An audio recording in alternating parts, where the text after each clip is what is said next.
اماں بھی مجھے اپنے گھر لے جانا چاہتی تھی، مگر فیروز نے صاف انکار کرتے ہوئے کہا تھا، میں ہاسپٹل میں کارڈ بنوا چکا ہوں، اب کیس ہاسپٹل میں ہوگا۔ ان کے انکار کے باوجود اماں نے اپنا مطالبہ ترک نہیں کیا تھا، اور وہ چچی سے خفا ہونے لگی تھی کہ خود تو رسم کے مطابق بیٹی کو لے گئی ہے، مگر میری بیٹی نہیں بھیجی۔ چچی اماں کی باتوں سے تنگ آ کر لاہور آئی تھی۔ فیروز کو بہت سمجھایا تھا کہ وہ مان جائے، مجھے بھیج دیں، مگر فیروز نہ مانے تو چچی نے کہا، تم نے انوکھی شادی کی ہے، مجھے بےعزتی کرواتے ہو، اب خود بات کرو یا عائشہ سے کہو اپنی اماں کو سمجھائے، بہت خفا ہیں وہ۔ اور چچی خود بھی فیروز سے خفا ہو کر چلی گئی۔ چچی کے جانے کے بعد میں نے کہا، آخر آپ مان کیوں نہیں جاتے، کیوں ضد لگا رکھی ہے؟ فیروز نے مجھے دیکھا، دیر تک مجھے دیکھتے رہے، پھر کہا، میرا دل نہیں مانتا تو کیسے بھیج دوں؟ اگر کوئی ایسی بات ہوتی ہے، گاؤں میں کسی اچھی ڈاکٹر کا ملنا ناممکن ہے، اور قصور لے جاتے ہوئے۔ پلیز عائشہ، تم تو ایسی باتیں نہ کرو۔ اور میں چپ ہو گئی، مگر جب اماں ابا کے ساتھ مجھے لینے آئی تو میں نے فیروز سے کہا، اب میں نہیں رکوں گی، اگر اب آپ نے انکار کیا تو اماں سخت خفا ہوں گی۔ عائشہ، میں تمہیں کیسے سمجھاؤں؟ تمہیں خود سے دور کرنا میری برداشت سے باہر ہے۔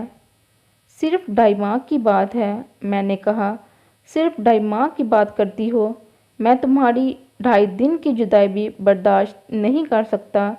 مجھے فیروز کی ان باتوں سے خوف آنے لگا تو میں نے کہا، لوگ کہتے ہیں زیادہ پیار اچھا نہیں ہوتا، آپ مجھ سے اتنی محبت نہ کریں۔ کیوں عائشہ، کیا تمہیں مجھ سے محبت نہیں ہے؟ انہوں نے اپنے ہاتھ سے میرا چہرہ اوپر کرتے ہوئے پوچھا، تو میں نے ان کے سینے میں منہ چھپاتے ہوئے کہا، مجھے بھی آپ سے بہت محبت ہے۔ میں نے پہلی بار اپنے منہ سے اعتراف کیا۔ فیروز نے میری بات سن کر میرے گرد بازو لپیٹتے ہوئے آنکھیں بند کر لی، جیسے اس بات نے ان کو بہت سکون دیا ہو۔ کچھ دیر بعد انہوں نے آنکھیں کھولتے ہوئے پوچھا، عائشہ، اب ایک بات اور بتاؤ، کیا تم اماں کے ساتھ گاؤں جانا چاہتی ہو؟ نہیں، میں نے شرماتے ہوئے کہا، لیکن اماں مانے تو؟ اگر میں ان کے ساتھ نہ گئی تو وہ سخت خفا ہوں گی، میں ان کی خفگی نہیں دے سکتی، آخر وہ میری ماں ہیں۔ کتنی دیر؟ ارے جب نیا مہمان آئے گا تو وہ خود ہی مان جائیں گی۔ بس میں تو تمہاری وجہ سے کھل کر نہیں کہہ رہا تھا، لیکن اب آؤ، اب ایک بار پھر ان کو سمجھائیں۔ فیروز نے کہا۔ ہم دونوں باہر آئے تو اماں ابا کے ساتھ صحن میں بیٹھی تھی، پاس نوری بھی تھی۔ اماں نے ہمیں دیکھتے ہی کہا، عائشہ، اب چلنے کی تیاری کرو، گاؤں جاتے جاتے پھر بھی شام ہو جائے گی۔ میں نے فیروز کو دیکھا اور وہ بولے، تائی اماں، میں یہاں عائشہ کا کارڈ بنوا چکا ہوں، اب اس کا جانا۔ مگر اماں نے فیروز کی بات کاٹ دی، میرے ساتھ بہانے بازی نہ کرو، سیدھی طرح بتاؤ بھیج رہے ہو یا نہیں۔ اماں نے غصے سے سرخ ہوتے ہوئے کہا، آپ ہی تائی ابا اماں جان کو سمجھانے کی کوشش کریں۔ فیروز نے پریشانی سے کہا، وہ کیوں سمجھائیں، میں کوئی غلط کہہ رہی ہوں؟ تم بتاؤ مجھے۔ اماں سخت غصے میں تھی اور میں چپ تھی۔ تائی جان، عائشہ آپ کے ساتھ نہیں جائے گی، مجبوری ہے، فیروز نے بالآخر کہہ دیا، اور اس کی بات سن کر اماں کھڑی ہو گئی۔ ٹھیک ہے، اب میں بھی یہاں ایک پل نہیں رکوں گی۔ اماں نے ابا کو اشارہ کیا، وہ بھی کھڑے ہو گئے، تو میں نے کہا، اماں، اب آئی ہو تو رہو میرے پاس۔ نہیں، جب تم گاؤں جانا منظور نہیں تو مجھے بھی یہاں نہیں رہنا۔ وہ دروازے کی طرف بڑھی تو فیروز نے کہا، ابھی میں آپ کو جانے نہیں دوں گا، کل جمعہ ہے، میں آپ کو خود چھوڑنے جاؤں گا۔ مہربانی، اماں نے خشک لہجے میں کہا۔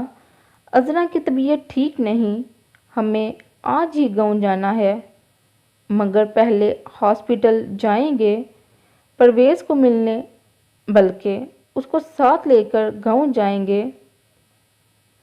او فیروز نے کلائی پر باندھی گھڑی پر نظر ڈالی، پھر کہا، پرویز نے ہاسپٹل کے بعد اپنے ایک پروفیسر کے ساتھ کلینک جانا شروع کر دیا ہے اور وہ 5 بجے نکل جاتا ہے۔ اب 4 بج رہے ہیں، چلیں میں آپ کو چھوڑ آتا ہوں۔ ہم خود ہی چلے جائیں گے، اماں نے غصے سے کہا۔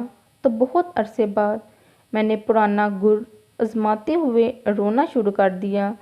اماں جو دروازے سے باہر نکل رہی تھی پلٹ پڑی اور مجھے گلے لگا لیا۔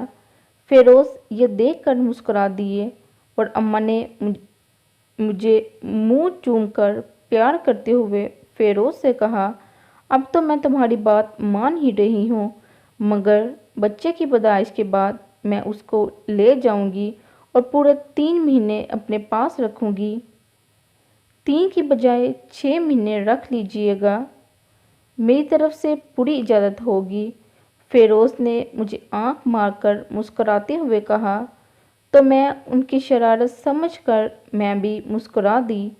پھر ہم دونوں اماں کو چھوڑنے پرویز بھائی کی طرف آئے۔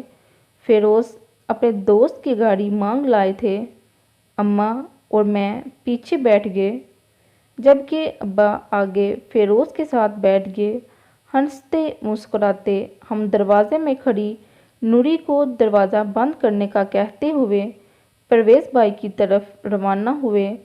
اماں بتا رہی تھی، عذرا کی بس آج کل کی بات ہے، وہ فارغ ہو جائے گی اور جب وہ 15ویں نہائے گی تو میں یہاں تمہارے پاس آ جاؤں گی۔ میں بڑے انہماک سے ان کی باتیں سن رہی تھی کہ بس اچانک ہی ایک زوردار دھماکہ سنائی دیا، میرے منہ سے بے ساختہ چیخ نکل گئی، پھر یوں لگا جیسے بہت سارے انگارے کسی نے میرے بدن میں اتار دیے ہوں۔ میں نے فیروز کی طرف دیکھا، وہ مڑ کر مجھے دیکھنے آئے تھے، بس یہی آخری منظر تھا جو میں نے دیکھا، پھر مجھے کچھ ہوش نہ رہا۔